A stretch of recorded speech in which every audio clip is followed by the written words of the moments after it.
Hello and welcome to uh, to Feeding a Crowd. I wasn't here last week. I was in California visiting my grandson Mateo, which was absolutely amazing time. It was his first birthday, and the weather's been crap in Quebec, so it was so nice being in the sun and actually visiting with my son, his wife, and grandson. And you know, it was just sunny and beautiful, and I was very lucky to be there. So, so that's my excuse for not coming last week. Um, yeah, so here I am. My name is Rochelle. This is Feeding a Crowd. I am on Instagram, Pinterest, Facebook, and here on YouTube. And here we go. I've been, summer is always a bit different. There's so much to do. There's the gardening, which I love. Actually, gardening between gardening and cooking and baking, it's pretty even how much I love them all. And this is indeed the gardening time of the year where we, start planting seriously. The last danger of frost is usually over, even though right now the weather is not excellent. So, yeah, that's pretty much what we're doing. And the weather's been cool. It's just not fun. Cool, rainy, with a few nice days here and there. For good coffee.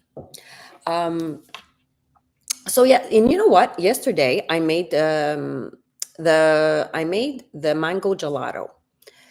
I forget how delicious it is. It is so delicious. I was afraid I was just going to eat it all for myself. However, I am creating this recipe to serve in a restaurant. It's going to go on the waffles. I'm going to make canals of the mango gelato to serve on top of the Belgian waffles. And I wanted to test my recipe to make sure it's easy to make for the restaurant. And, freeze it, see how I can work it, make sure, anyways, the flavors, if the flavors are optimal, and if there's a good balance of sweet and not just sweet, right? You also want the flavor of the fruit. So it came out beautifully. And one of the secrets that I didn't talk about last time I talked about the gelato is that there's a little bit of powdered milk in there. And um,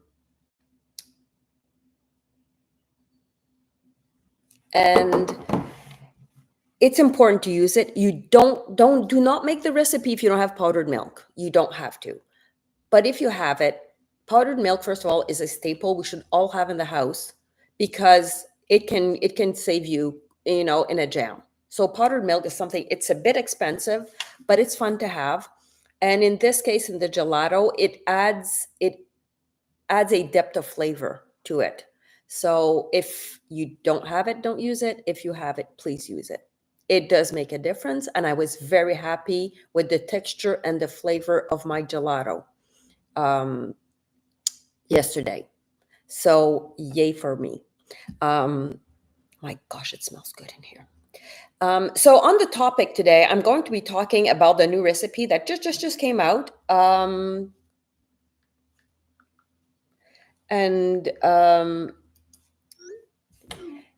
I'm going to talk about lemonade made with lilac blooms. Okay, and you think, but wait. And also, I'll be talking about. I was just talking about how rainy this season is and cold, and this is affecting the basil. And we're going to talk about that because it's one of the biggest problems for basil in Quebec. We are not the warmest, nicest country for basil, but we can grow it, and I grow it extensively. So we'll talk about that. So that's, pretty much, it's going to be a short life. Okay, so now we're going to talk about these flowers. They're absolutely gorgeous. Look at this. You cannot. These are so beautiful. They smell like heaven. Like they make me so happy. When I landed, when I came home on Tuesday night, it was very late. It was a horrible travel day. If something could have, it was horrible for me. But I came home. My son dropped me off at the front of the house. And I just, I put my luggage down and I stand, and the smell of the lilacs welcomed me home. And I was happy The smell of lilacs in Quebec at this time of year, you're walking and you're always like, oh my God, it smells so nice. It's like you're walking in a cloud of joy of the blossoms are just enivrant. I'm not sure how to say that in English, but it's like you're drunk on the scent of these blossoms. And then my daughter, Felicity, says, yeah, they make a great lemonade. I'm like, oh, no, that's awesome. So there I went and did it. It's super easy to make. You muddle the flowers, you add your lemon juice, your sugar, and then you control how much muddling will you do is how much it'll taste. It does not taste flowery. It it tastes like summer. It tastes like joy. So, and every flower, every tree, we all think that, it's just a tree, but everything has good properties to it. So, you know, have some lilac lemonade this week if you have lilacs in your yard. It just, it's like using lavender. You're always afraid it's going to taste like soap. It's not going to taste like soap. I promise, because we don't want the taste of soap in our lemonades. But yes, these are my very favorite flowers to grow. Trees. The trees aren't really the leaves of the lilacs are almost heart shaped, and they get very dark and shiny, and they're very pretty. The tree itself becomes gnarly, like all like I don't know how to explain it, but like a little old man. It grows all crooked and empty, and it's got shoots everywhere. And the traditional lilac vulgaris is just a pale lilac, and it fades very fast, and it's not as pretty. This is a sensation. It's got the white borders like that. I found this at the botanical gardens maybe 30 years ago. No, not that much. Maybe 25 years ago with my aunt. We went to botanical gardens with my son Levi, and it was the lilacs were blooming. There were lilacs of every color, of every kind. And this plant, the sensation was sort of new at the time. And so I went out and bought one and planted it. And I've had it since. So I've moved and I brought myself a few trees, and it has flowered and welcomed me home Tuesday night, very late. And this one, I'm not sure what the name is. It's a bit darker. It's almost pinkish. It's absolutely beautiful. It's bluish pink. Have some lilac, people, in your life. At first you don't think nothing of it, but eventually there's magic in these trees. And we're going to make lemonade out of them. So the recipe's out. There's a printable version of it. So have some lemonade, people, and enjoy that. Since this is as I told you, it's going to be a short life today. I need to go find white eggplant plants to plant today. That's it. I can't. I'm struggling this year to find it. Next year, I'm just going to start my own seedlings because I'm getting not happy. So I like to have these little round eggplants that are almost two colors, and then the white ones. That the flesh is firm and it's delicious, and I put it in everything. I chop it and it's just in all the food. If you think you don't like eggplant, you'd like this eggplant. It's really, really, really fun to have around and to grow. So today I'm going to go and find my plants to plant. The reason I absolutely want them today is that today's a cloudy day and cool. Tomorrow's going to be cloudy and cool. The best time to plant your plants is when it's not overly sunny and you're not about to have like 5 days of hot weather. First of all, you're going to burn the leaves off the plant because the plant has been like covered inside hot houses or cold houses or whatever uh, during its whole life. It has not been exposed to the rays of the sun. And it's just like us. And so if the first days you put it in, it doesn't get filtered sun, then it's going to burn.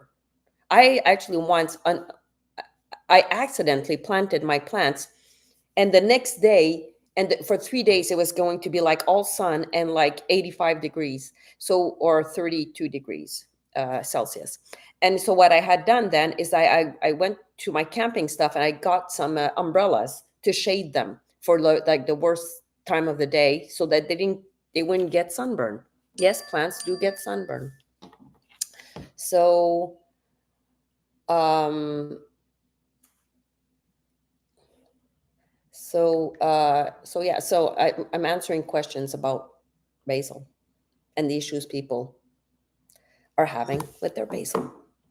Um, yeah, when there's an issue like that, let me know, guys. I will talk about it. I have no problem talking about stuff that in fact, it's way more fun, okay, to, in fact, have subjects like that. Um, so the biggest problems for basil in Quebec is cold temperatures, okay? The cold temperatures will cause a blackening of the leaves, and it might even kill the plant. And that's below 10 Celsius or 50 Fahrenheit. So when the leaves of your plant go black, they're not sick. They're too cold. Okay? And that's our biggest issue in Quebec. So keep your plants near the house when it's very cold, or plant near the house to protect them as long, because our houses are always warmer. And in Quebec, I often use walls to protect. That's how I plant my tomato plants, against the wall of the house, because of the heat reflected from the wall. My tomato plants do better, and so does my basil. When the temperatures get cold, take your pots and just, if they're in a pot, and just put them against a wall. And usually that will work to like moderate the temperature. Basil does not like cold weather. It's not made for cold weather. It's a very delicate plant, and it likes warm weather. So just bring them indoors overnight when it's, and keep it warm. It just likes to be warm. That's the biggest thing.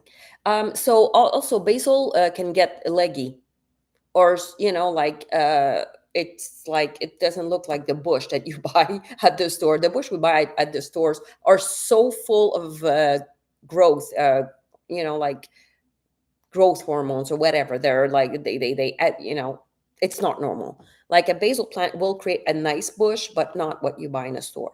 Don't ever go for that. That's not what we want. We want natural, optimized growth without all um, the growing powder, and basil needs at least 6 to 8 hours of full sun, people. Don't think, oh, it's in the shade, it'll grow anyways. You'll just get bad basil. Give it full sun, especially in Quebec. Just check where the sun starts, check where it ends, make sure it's got a lot of sunlight. That's what it likes. If not, it will go get leggy. And it's because what happens is it's going to go looking for the sun. It's going to have an imbalanced growth, right? So, and it does not like to have wet feet. So that's all things to think. Will it need fertilizer? Talking about fertilizer, if you can find a slow release natural fertilizer, go ahead and use it. If it's in your garden, it's going to be fine, actually, because you get so much more nutrients. If it's in a pot, you'll probably need fertilizer to get that continuous growth, because there's no way that there's enough in dirt and nutrients in that pot for the whole plant.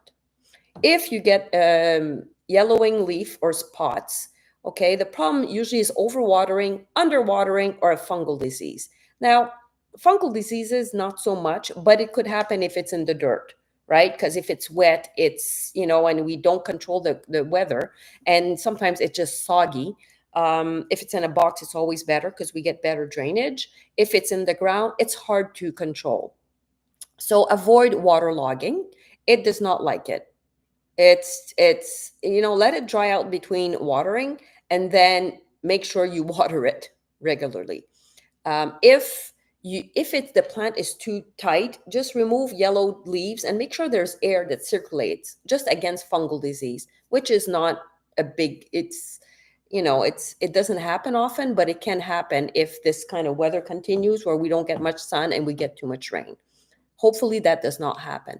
The pests. So let's move on to pests now. The pests that do love your basil are aphid slugs and the Japanese beetles. We're just for aphids, just water and a few drops of dish soap. You can put a little bit of vegetable oil in there, but you don't have to. It works. I mean, to keep the slugs away, you just do the eggshell thing or hair. If you cut, if you get you cut your kid's hair or whatever, you have a dog, whatever, just put hair on the bottom. Slugs will not walk across hair. It hurts them. Or use the eggshells, you know. Of course, you can also use diatomaceous earth around the base. I'm sure I said that wrong. And you can remove the beetles early in the morning, and you just drop them in a closed bucket of water. So, what other things that can happen with your basil, people, is it'll bolt. So bolting is when it flowers. It like booms, and all of a sudden it's flowering. Actually, this happened to my cilantro. Like I got 2 leaves and then it went to flower. It's very pretty. I just let it go. I'm like, well, so much for having cilantro this year. I'm going to plant it actually and start over because it grows really fast and I don't care. So the problem is when the basil starts to flower too soon, it's when it's stressed or there's too much heat. Okay. And it also makes the leaves taste better. So we don't want that. Okay. So go, like, you have to pinch the flowers off right away. And you want to encourage leaf production. So the leaves are pretty, the flowers are pretty, but it's not what we want. And don't forget to harvest your basil regularly.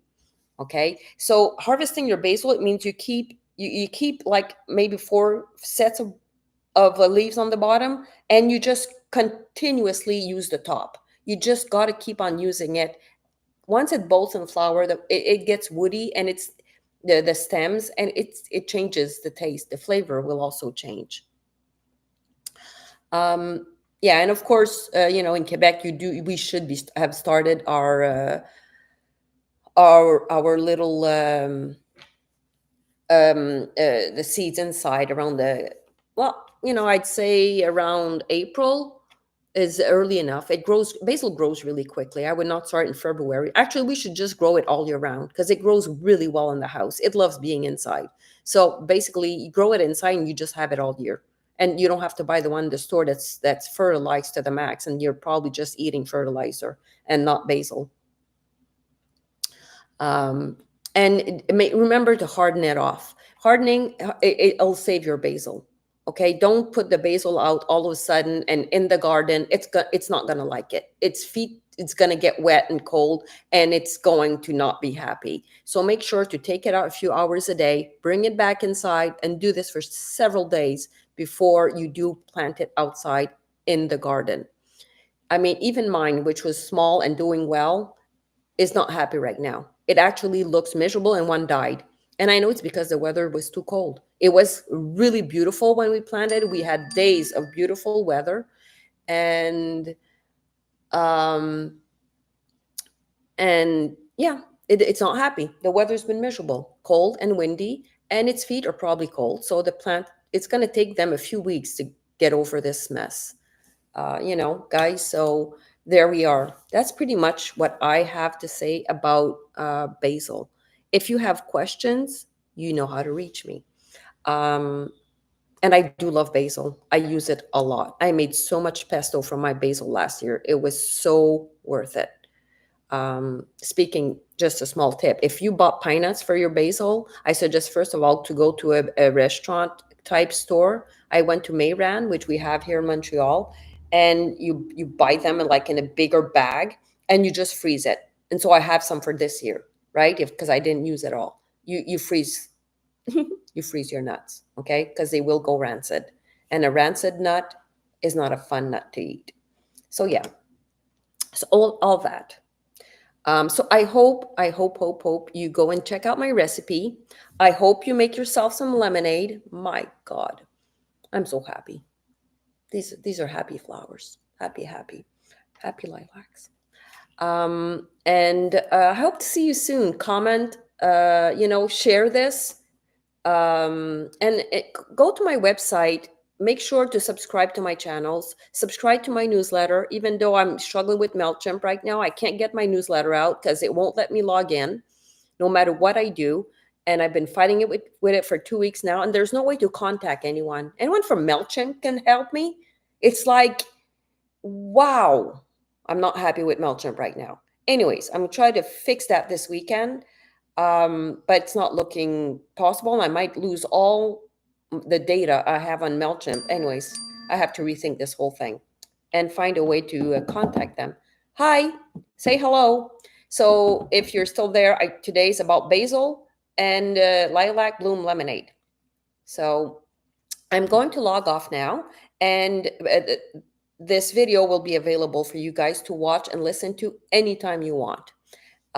So enjoy that. Have a wonderful Saturday. Put your gardens in. It's the time to do it now.